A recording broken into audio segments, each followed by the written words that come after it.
নমস্কার বন্ধুরা, শুভ দুপুর। কেমন আছেন আপনারা? আশা করি আপনারা অনেক ভালো আছেন, ভালো থাকবেন, সুস্থ থাকবেন। তা সবচাইতে বড় কথা হলো আজ কিন্তু বৃহস্পতিবার আর কাল কিন্তু বুদ্ধ পূর্ণিমা, তাই কিন্তু আমি আজকে নিরামিষ রান্নাবান্না করছি। কালকেও কিন্তু বুদ্ধ পূর্ণিমা উপলক্ষে নিরামিষ রান্নাবান্না। তা চলুন আমার রান্নাঘরে আজকে কী রান্না হয়েছে সেটা দেখানো যাক। এই যে এক হাঁড়ি গরম গরম ভাত কিন্তু করেই ফেলেছি, ঠিক আছে। এই যে হয়ে গেছে।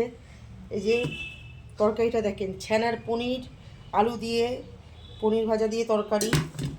দুরকম ভাজাও আছে, এটা হচ্ছে ছোলার ডালের বড়া ভাজা, এটা হচ্ছে পটল ভাজা। এখানে রয়েছে ডালটা একটু ঘুটলিয়ে দেখে এলাম না, ডাল রয়েছে মুগের ডাল। আর এইখানটায় হচ্ছে বড়া, আলু আর পটল দিয়ে একটা রসা তরকারি করেছি। আর এইখানে রয়েছে কিশমিশ, কাজু বাদাম দিয়ে আমের চাটনি। বন্ধুরা, কেমন হয়েছে আমার রান্নাটা? অবশ্যই আপনারা বলতে ভুলবেন না। Thank you all my friend. সকলে ভালো থাকুন, সকলে সুস্থ।